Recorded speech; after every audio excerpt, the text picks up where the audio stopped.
Welcome to the Glenn Mercer Show, where we talk all things vegan. If you're not already vegan, no worries, we'll get you there. If you are, tune in for health advice, information on climate change, and all the damage done by our most destructive industry, animal agriculture. We'll also talk cooking, theater, film, and culture. My 2 reasons for starting this podcast: to entertain, to inform, and to make people vegan. Oh, that's 3. Shit. Welcome to the Glenn Mercer Show. You could find us across all your favorite podcast platforms. You could find us on YouTube, and please remember to subscribe. And you could find us at realmeneatplants.com. Today, we have something new. 2 guests at the same time. One coming from the West Coast, one coming from the East Coast, and they are friends and collaborators. Joanne Kong is a renowned author, animal advocate, public speaker, and classical pianist. She is author of If You've Ever Loved an Animal, Go Vegan, and she is the editor of this wonderful volume called Vegan Voices. She's also an award-winning classical pianist and faculty member at the University of Richmond. And before I say hi to her, I'll introduce our other guests.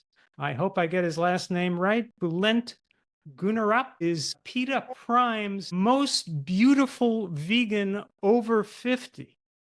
So, frankly, he was invited here for his looks. And he's also an opera singer who has transformed from being a tenor to being a baritone. And he's an athlete who has built remarkable muscles with his own system of body weight training, not using weights or a gym. So, Joanne and Bulent, welcome to the show. Hi, Glenn. So glad to be here with you today. Well, it's so good to see both of you and to try this experiment of 3 vegans talking. That's what we'll call this show. 3 vegans talking. So, Joanne, let's start with you. What is your journey to veganism? It involves a book, doesn't it? Yes, it does. So when I was living in Texas, of all places, that's where I first went vegetarian, because one day my husband, Paul, brought a book home called Animal Factories, written by Jim Mason and Peter Singer. It came out, I think, very early in the 80s, a thin book, black and white pictures, and it told the truth of what happens to animals. And like a lot of people, and I mentioned this in my speeches and talks, I had never even thought of this. So we both read the book. The next day, we decided we're leaving animals off of our plate. So I think it's wonderful because I'm a college professor. So of course, I was inspired by a book. So that was really the beginning of my journey. So that was like over 30 years ago. And I've been vegan for about 10 to 11 years now. And to me, it's all about compassion. It's all about the animals. And for all of us, human animals and animals, the goal is what I call compassionate oneness, where we see ourselves in all others. So in a nutshell, that's where my advocacy stems from. Okay, now let's see how different Bulent's journey is. Bulent, what was your reason for going vegan?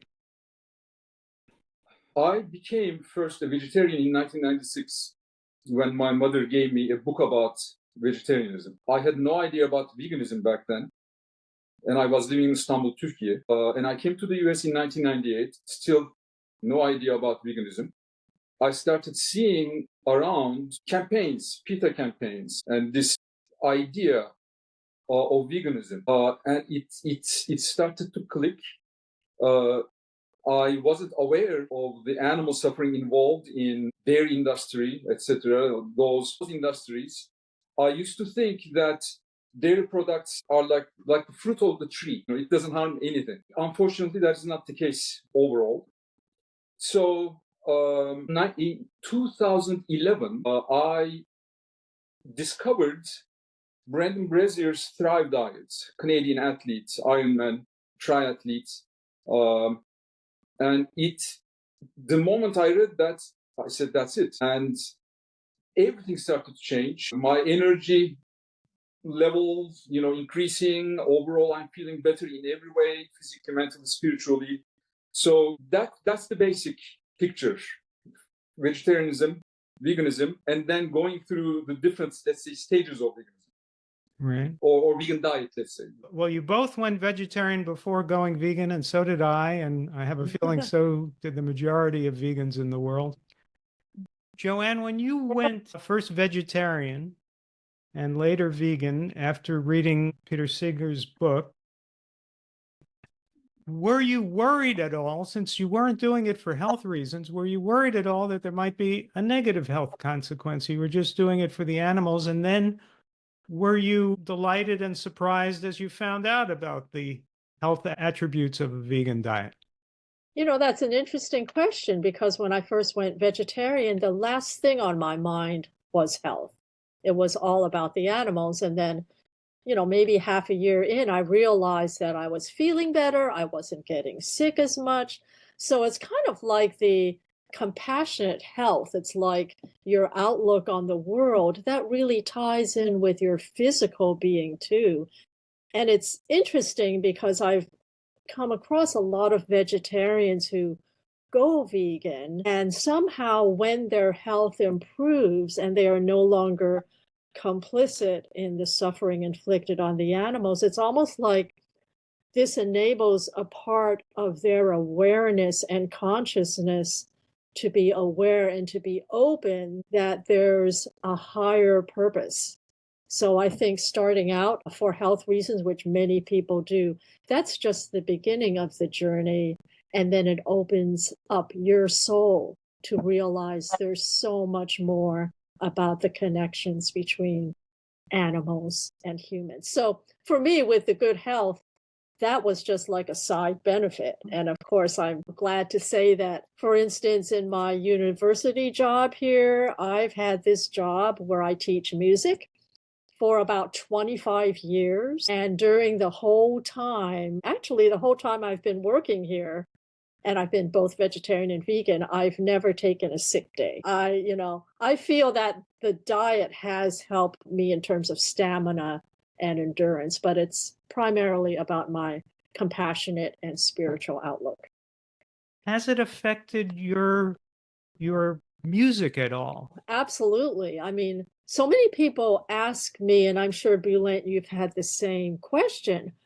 What's the thing about music and veganism? Are there any connections? And yes, of course they are, because when we perform, it's about communication. It's about reaching out. Music is like a meeting point of human awareness and spiritual awareness. And veganism is so much about the same thing. It's about seeing the connections that we all have to each other. So music, it's so much more than just a career for me. It's a way to enhance my relationship to the world.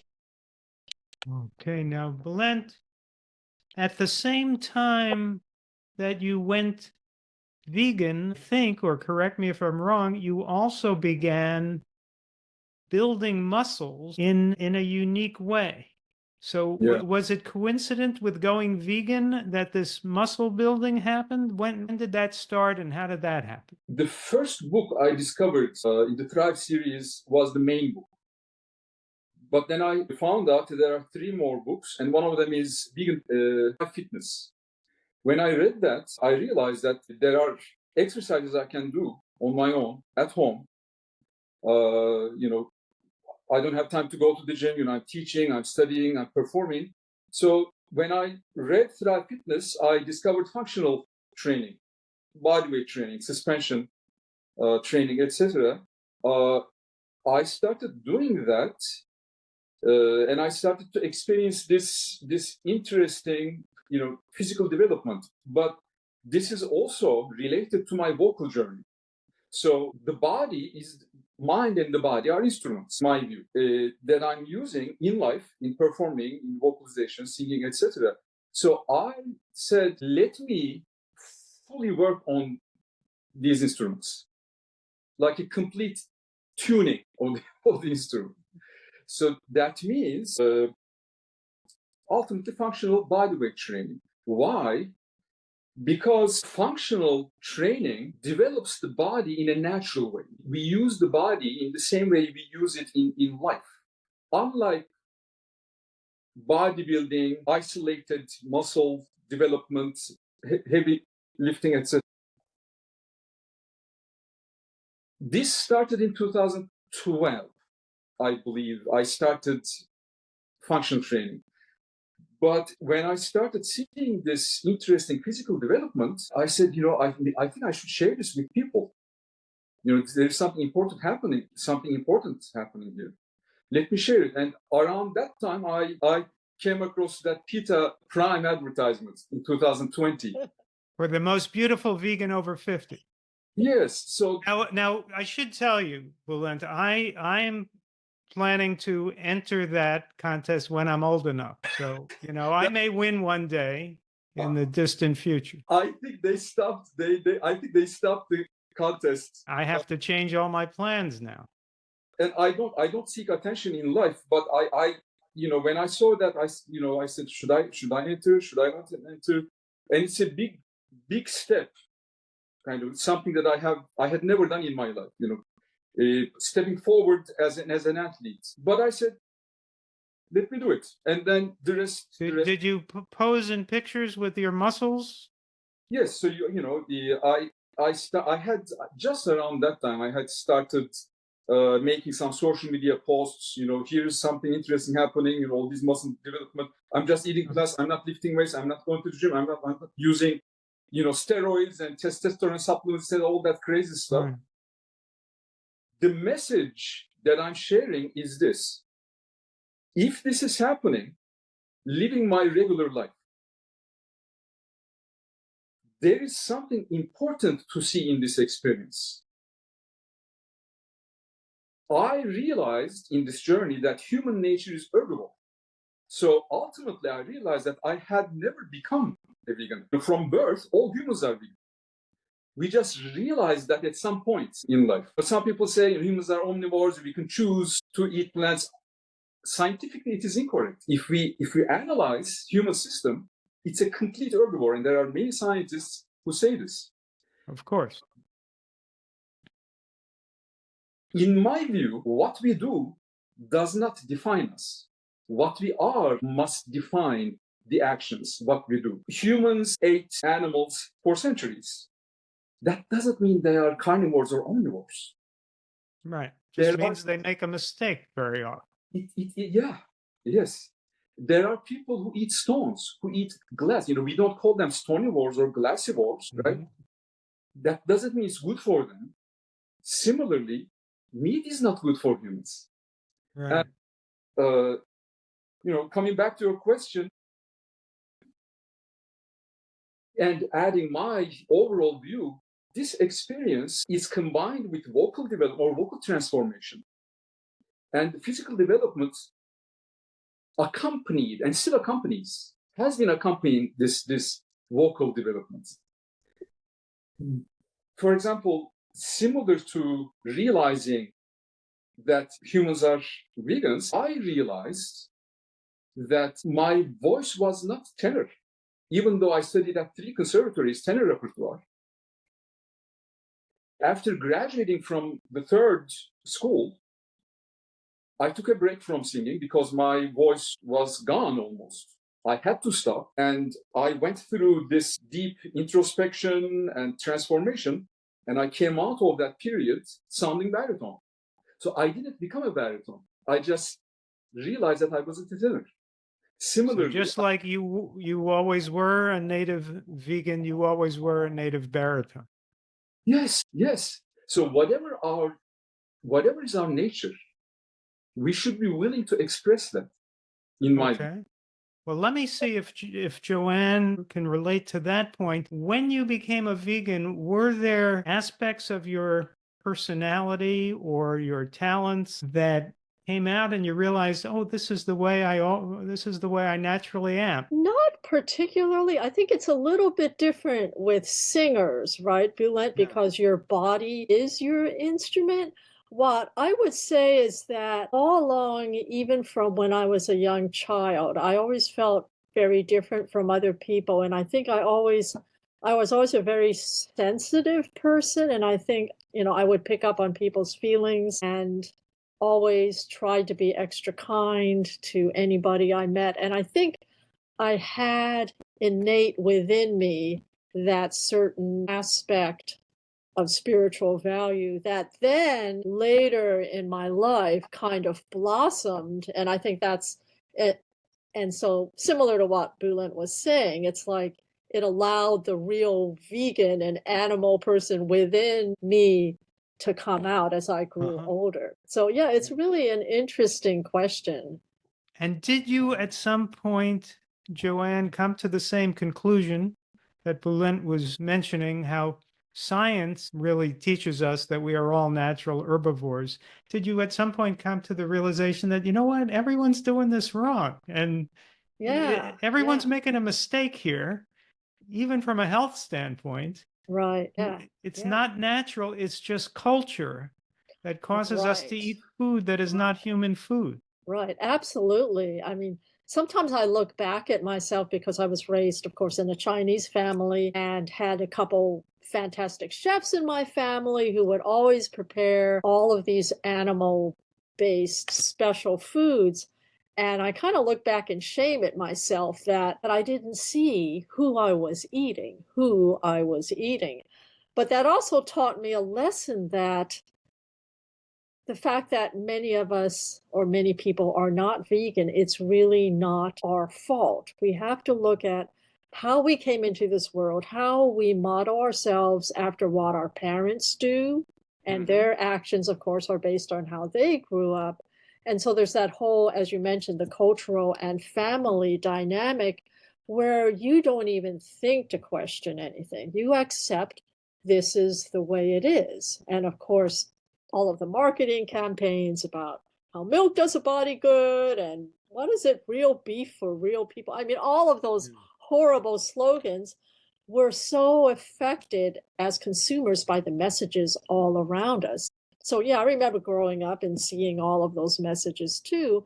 And I didn't actively think about, oh, well, this definitely is true. I just kind of accepted it. So I Right. think it's about adopting, first of all, the idea to become more educated about what you're eating and where your food comes.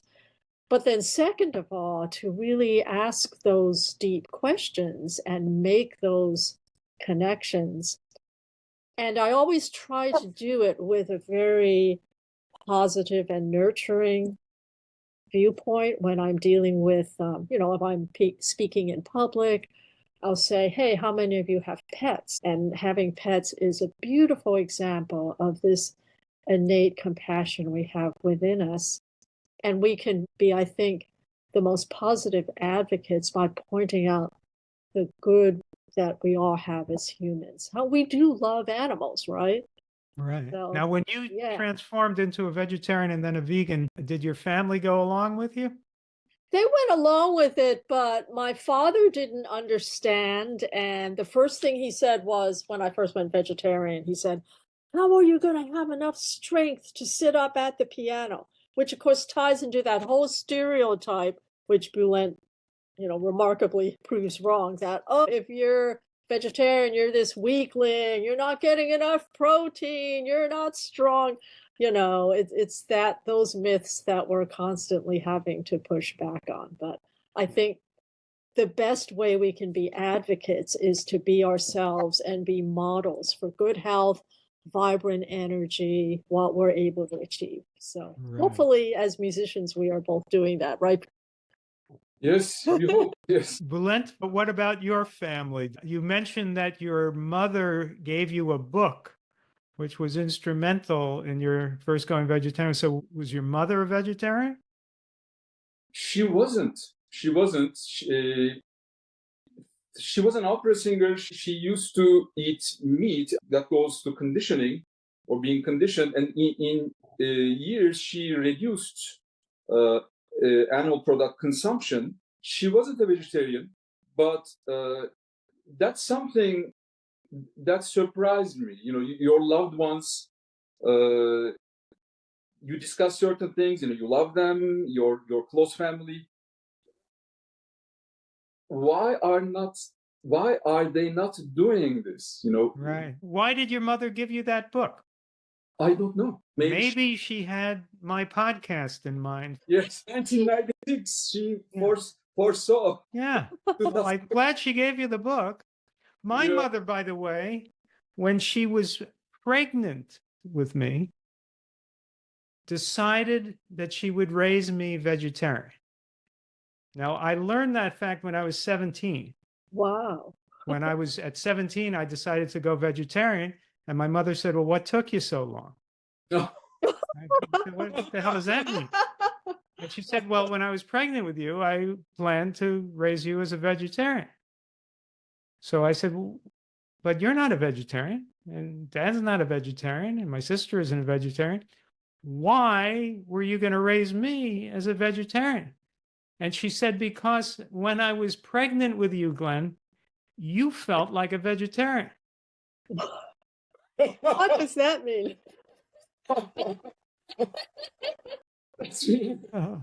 That's what she told me. So it was kind of destiny for me, but I didn't figure it out for 17 years. I believe the reason my mother gave me that book was to give me a different perspective in life about diet, lifestyle. Of course, as a mother, she, all mothers would want their children to be healthy and happy and good health. Even though I don't know the exact reason, I know that this is the reason, right? To care, love. And I'm grateful for that. It's still a mystery to me, why she didn't go that path. All right, if you've ever wanted to show off your plant-based lifestyle and do it in style, here's your chance. We have some of the most amazing t-shirts, hats, accessories, coffee mugs, and more at shop.realmeneatplants.com.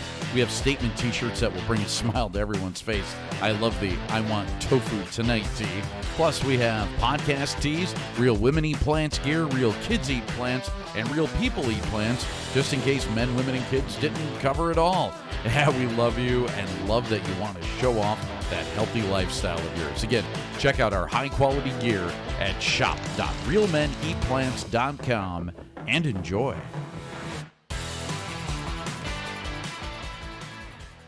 Yeah.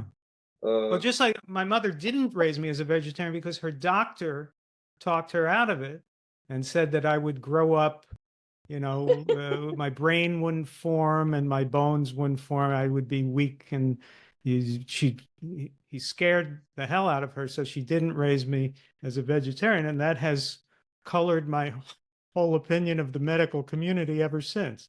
But, So, Glenn, why at 17? Oh, why? Because when I was 16, two of my uncles died of heart attacks. I never knew my grandparents. They were dead of heart disease and cancer before I was born. My father's cousins died of heart attacks. There was so much heart disease on both sides of my family that I figured, okay, I'll be middle-aged at 25 if I eat the way these people eat. Why would I want to be middle-aged at 25? So I did it initially for health reasons. And I have kind of, you both had, I think, an immediate connection to the animal rights side of things. I initially came at it for health, and I make a distinction that maybe isn't much of a distinction, but I thought it was just revolting, disgusting, that we slaughtered animals and cut them up and ate them, as opposed to feeling love and compassion for the animals, which maybe I did and maybe I wasn't aware of, but I didn't think of it in those terms. I just thought, why would you chop up a cow and eat it? I don't look at a cow and get hungry. And it seemed to me just a cruel thing to do. So I didn't want to be part of it. but I also didn't want to go up to a cow and pet it. It wasn't like a close connection that I felt to animals. It was a sense of leave them alone. They're nice animals. Just leave them alone. Why would you want to do this cruel thing of cutting them up and then eating them and giving yourself a heart attack? So it just seemed to me wrong. It didn't move me initially in the direction of being an animal rights advocate. It moved me in the direction of just being first a vegetarian and then a vegan for my own health. And then just realizing that it's all part of the same big picture. Whether you come at it from animal rights or the environment or health, you realize that it's all part of the same thing. Humanity is making one big mistake, and it is screwing up the world in multiple ways. Yes. Screwing up our health, it's screwing up the planet, and it's obviously terribly cruel to the animals. Absolutely, absolutely. And your book, your wonderful book about the connection between what we eat and the climate. Is climate. It is very sad. All these industries, big industries, big this, big that, big ag, big pharma, and their stronghold in society's consciousness and manipulation, exploitation. Ultimately, money, ego, power. In the meantime, humans are suffering, animals are suffering, Earth is suffering, Mother Nature is suffering. This is crazy. I mean, what humans are doing to themselves and to everything and everyone around them, it's not reasonable, it's illogical, and it's cruel. I grew up loving animals. I grew up in a, let's say, omnivorous lifestyle. Why? Like all of us, being conditioned, following a certain path without questioning it. But heart doesn't allow that to continue forever. Mind is stuck in that path. But the heart has the ultimate word. So what happened ultimately, like all of our hearts, which is one, universal, life showed me certain things. It brought me to certain points, and I started seeing things, and I questioned, how is it possible? How was it possible that I had not seen this before? It's basically it's awakened. There are so many good people in the world, so many good-hearted people. But there is this disconnection between thought, word, and deed. Disharmony between thought, word, and deed. There's a beautiful saying, watch, right? Spiritual speaking, what is a watch? 5 letters, right? So we have words, and then A, actions, T, thoughts, C, character, H, hearts. So if we have harmony, I hope I spelled it correctly, right? Watch. English is not. You did. It's not my first language, but you've got 2 writer-editors here. You were good. Yeah. Words, actions, thoughts, character, hearts. If we always watch these, we'll be fine, and the world will be fine. People say we love Mother Nature, we love animals, and then they go and unintentionally, unknowingly, they do the exact opposite of what they feel, or what they assert, or what they claim. So I started to discover these in my life, and I came to this point of alignment. So at the core, nothing changed. But in terms of the layers of the human, alignment occurred. Body, mind, soul. This is a spiritual journey from here to here for all of us, in my view. This never changes. If, in my view, the mind is like the moon and the heart is like the sun, this should be so clean and cleansed that it should reflect the light coming from the sun. This doesn't create light. It should only reflect the truth that resides in the heart. That's my view. Okay. It's interesting how you brought up the huge disconnection, and now there's talk about the avian flu going around and that sort of thing. And the thing that really saddened me about the whole COVID pandemic, and we all went through it, right? But the way people acted and the way industries acted showed that enormous blind spot when, the animals couldn't be processed. Right away, the headline said, food chain disrupted, which shows that embedded acceptance that, oh, we have to eat meat in order to survive. So you saw that talk about food chains being disrupted, stories about millions and millions of animals that needed to be gassed or suffocated or drowned. And the way the mainstream media and industry talked about that, and we see this all the time, is that the animals, they were not killed, they were not slaughtered, they were cold, or they were, here's a word that came up all the time, depopulated. So even in the language that's adopted, this has served over and over again to distance society from what's happening to these beautiful animals. And Jim Mason has a fantastic term I use all the time. He says that we have managed to self-anesthetize ourselves. We've allowed ourselves to become numb and distanced from what's happening. So as you say, Bülent, it's a matter that we need to open people's hearts. We need to do everything we can to urge them to connect with their hearts, with what's on the inside. And it's a very real thing. It's not some Pollyanna thing. It's not, some side thing. Our identity is bound up with every single action and thought that we have, right? Yeah, and I'll go back to my point that the health side of things lines up with the environmental side of things, lines up with the emotional and animal rights side of things, because also when the pandemic hit, there was a scientific study in BMJ, British Medical Journal, that showed 73%, if I recall correctly, 3% reduced lower chance of severe COVID for those who ate a, quote, plant-based diet. Yeah. Now, I eat a better diet than a plant-based diet. I eat a whole foods vegan diet. Who knows what percentage it is for people who eat the kind of diet I eat? Dr. Kim Williams, the cardiologist, asked around the country, he asked around colleagues, people at different hospitals. I don't believe he ever came across a single case of a single death for people who are eating a whole foods vegan diet. Yeah.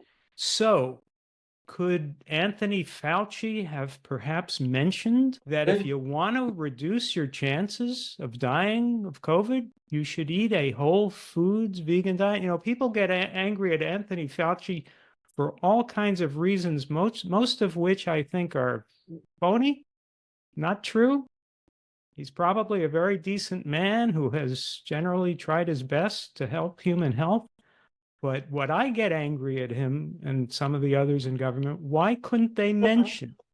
Why couldn't Surgeon General Vivek Murthy, who's a vegetarian, mention once offhand, somehow, sometime, that if you eat plants, you might do far, far better during COVID? Thank you for mentioning that. This is so important. In my view, the two main causes I see in this picture. One is institutionalized dogma. Two, fear. Even if they believe in what you say, if they utter a word about that, they will be fired because these industries control governments. Unfortunately, I say it openly. I have no concern or fear. In this pandemic or throughout the pandemic, I very, very carefully listen to true scientists like Neil Barnard, like T. Colin Campbell. Two very important things. One, I heard Neil Barnard say this. Cholesterol and fat cells are the welcome mat for the virus. And the coronaviruses thrive in cholesterol and fat cells. Where does cholesterol come from? Animal products. One. Two, Dr. Campbell, China study. Based on China study. He says, paraphrasing him,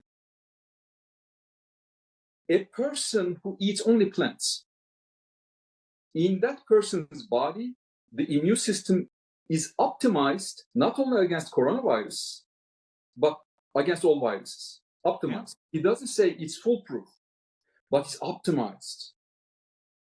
So all these people who say, I'm not against, I personally, I'm for science, but true science, not institutionalized dogma.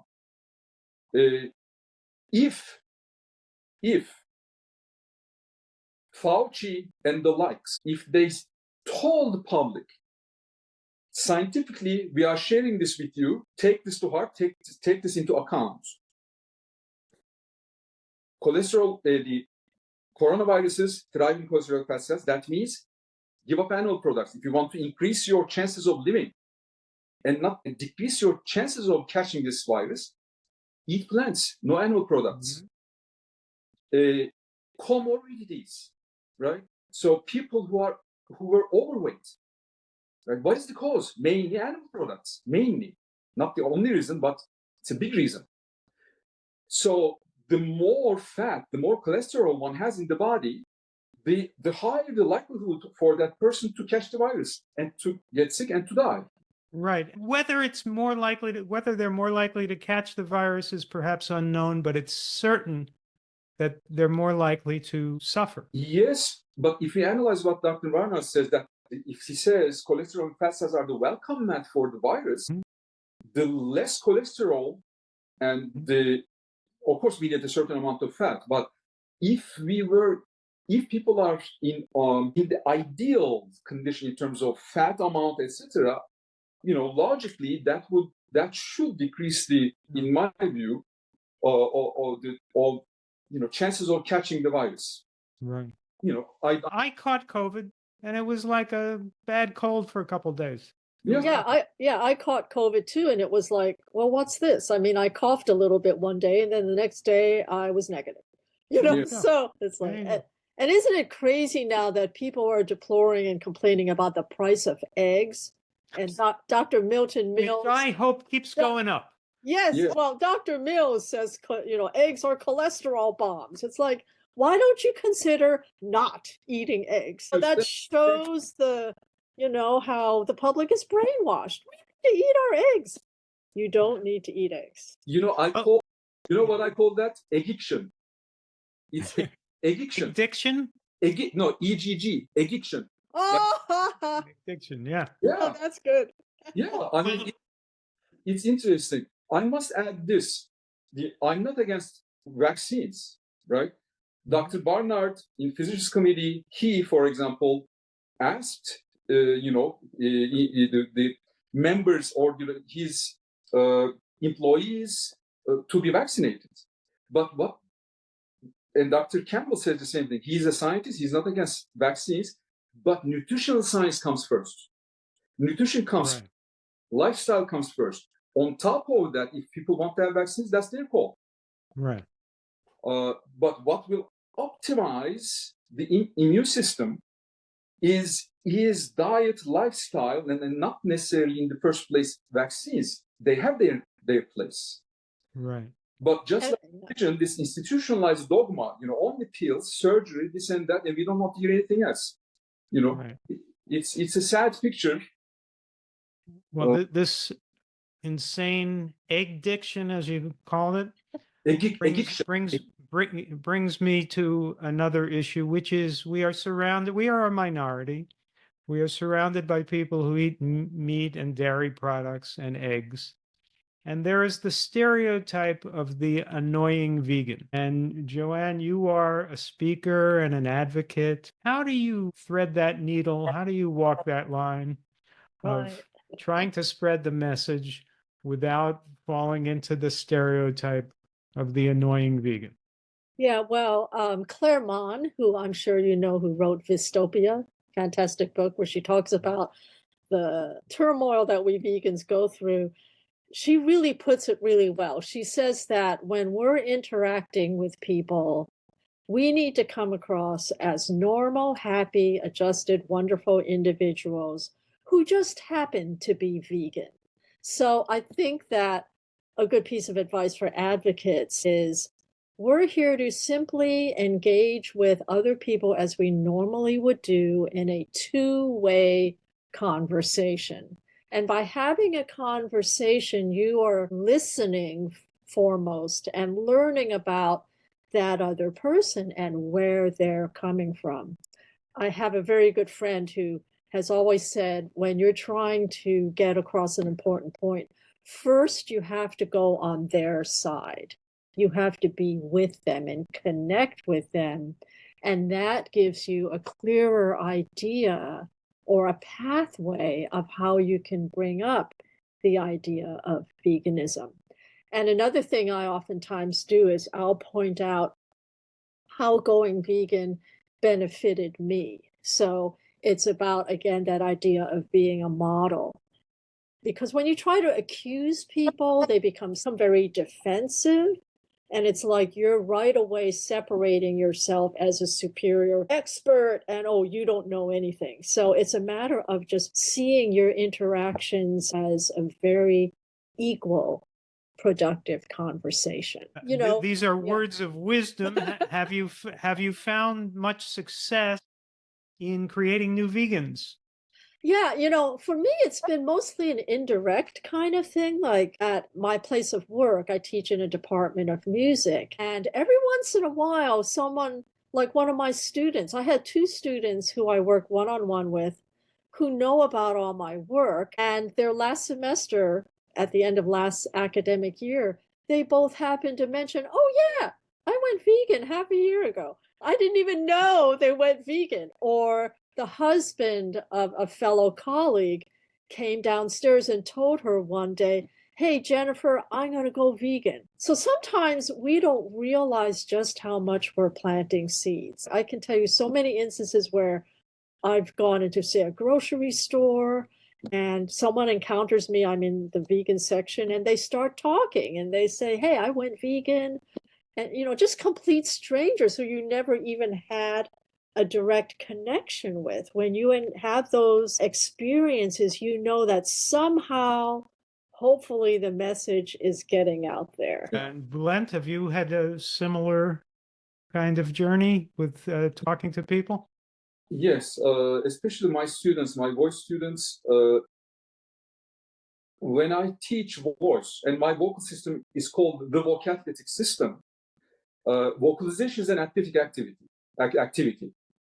That means when I talk to my students, I show them, I share with them the importance of the diet and the connection between diet and the vocal athletic activity. So many of my students through the years, they went vegan.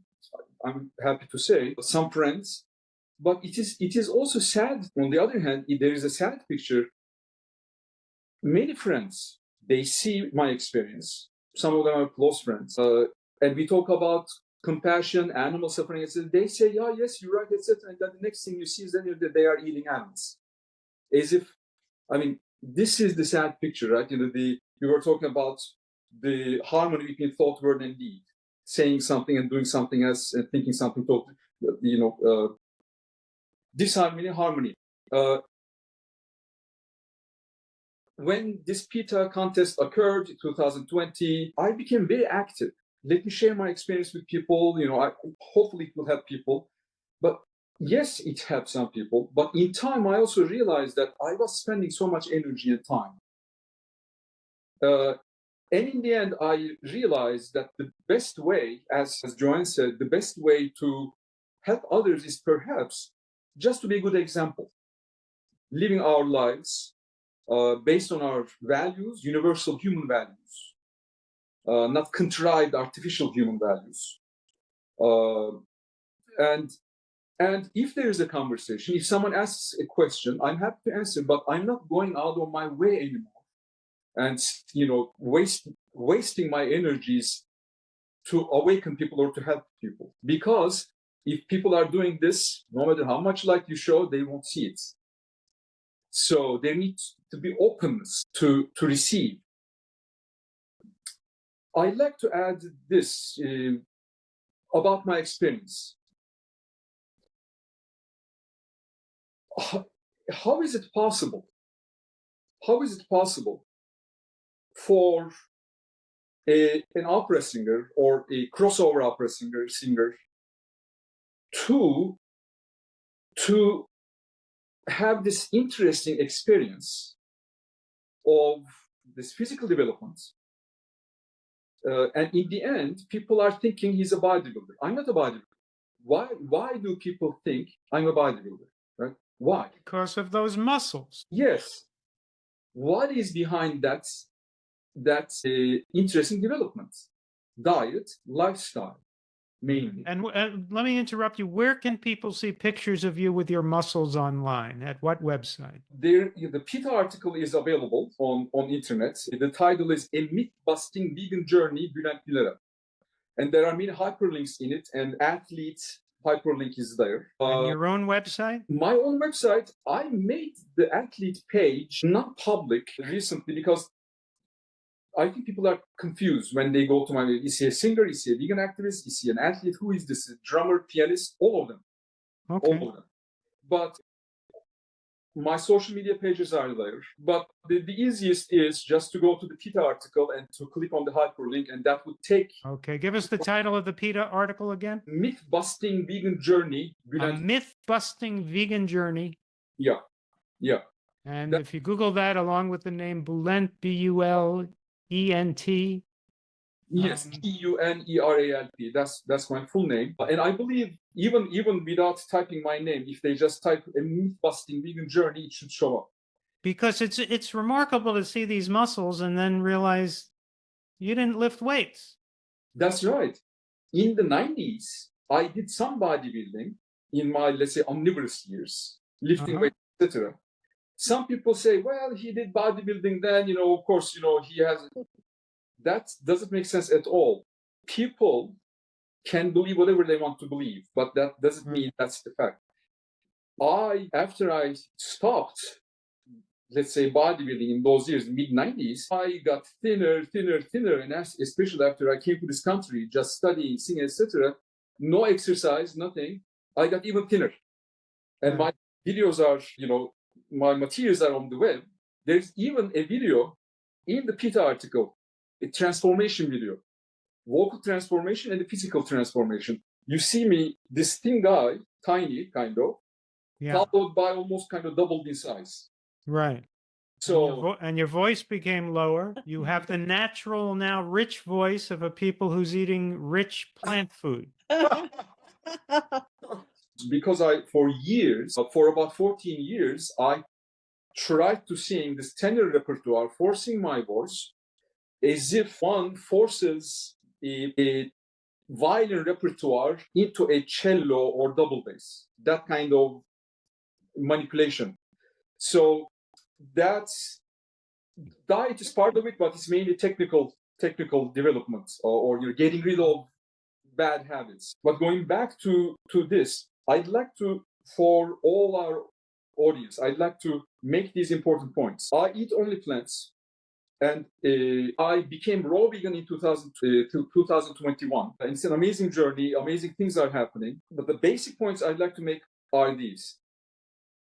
I do not use steroids. Many people say, it's not possible to have these kinds of muscle without using steroids or your testosterone. What kind of a logic is this? Someone this health conscious, why this person should go and have these crazy supplements, steroids, etc., to kill himself? I don't use supplements. I don't use protein powders. The only supplements that I use are B12 and vitamin D. In summer months, we don't need vitamin D if we have enough sun exposure. And B12 is just to be on the safe side. Some people say, chlorella or dulse, etc., they have B12 or fermented foods, etc., to be on the safe side, following, physicians' committee's recommendations or these great plant-based doctors, it's best to have our B12 supplements. I don't count calories. I don't count protein, etc. I don't use oil. No weights. The only weight I lift is my body. That's the only weight that I lift.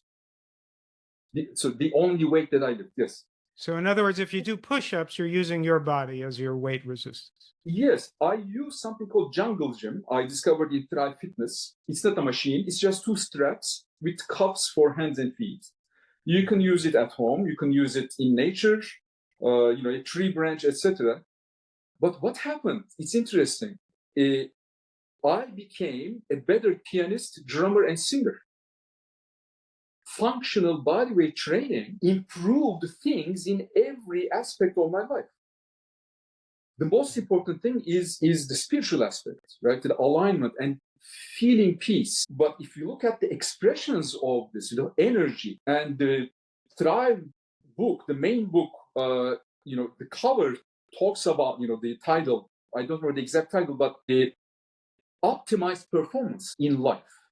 So you can be a school teacher, you can be a doctor, you can be a podcaster, you can be an author, pianist, whatever the fields. We get this energy and apply it to our lives in different ways. If we go online, if you look at, vegan athletes, wonderful vegan athletes, right? They are doing great things, but you always find people in the comments criticizing them. Well, he is using supplements, protein powders. That means vegan diet is not natural. Well, this person doesn't use any of those. No crack in my experience. And I wish PETA took advantage of my experience. They are sitting on a treasure, and I hope they would hear this podcast. Well, whether people believe it or not, I do my work as a vegan podcast host without any protein powders. I have managed to sit upright and do that. No protein powders, vegan or otherwise. So let's conclude with this. I know that you are both talking about collaborating musically. I believe it hasn't happened yet, but Joanne, tell us about that. Right. In my career, I've worked with a lot of instrumentalists, but also with a lot of singers. So Bülent and I first became acquainted. I guess it was like at the start of the pandemic, right? It was shortly after you won the contest. Yeah, the PETA article. So hopefully we will find some way to eventually do some kind of a performance together. And I do actually incorporate music a lot into my talks, oftentimes with PowerPoint imagery, talking about animals, doing poetic reflections, and alternating those with performance at the piano. I also do a lot of activism with a fantastic vegan cellist whose name is Christoph Wagner. So I think it's just fascinating to look at my own career and how I've been able to use my music as a way to make a much larger statement in the world to lead to a more peaceful and compassionate world. And I hope in the future that Bülent and I will be able to get together and do that. I hope so. We actually prepared some programs. We were getting ready to. We were going to perform at a festival in Massachusetts, and then the plans changed there. So we were ready to go to do some things. It didn't happen. So you're close. Very close. Yes. Okay. We hopefully. This is going to be a major vegan event when it happens. So you have to let us know when it happens. We'll see. May, maybe in Eugene, perhaps in May, we'll see. Yeah, we'll see. I actually contacted Neil Barnard because he was trained as a classical cellist, and I wrote to him and said, "Hey, do you want to collaborate musically?" He said, "Oh no, I don't really play classical cello anymore." Doesn't he play guitar in a band? Yes. Yeah, it's called Carbon Works, I think. He plays electric bass and sort of. I mean, he is so amazing. Everything he does as a writer, a musician, an advocate, a physician. Yeah. I'm just inspired by people who do it all. Yeah. Speaking of doing it all, you're working on another book, aren't you, Joanne? Yeah. Can you tell us anything about it? Yeah, it's a book I'm co-authoring with Dr. Camila Perusello, who is an award-winning food scientist and vegan advocate who lives in Dublin, Ireland. And the book is called Vegan Made Easy, A Practical Guide to Plant-Based Living. And when is that plan? When are the publication dates? Hopefully in the fall. We wanted to come up with a practical guide to help people go vegan. Come back on the show when it's out. I definitely will.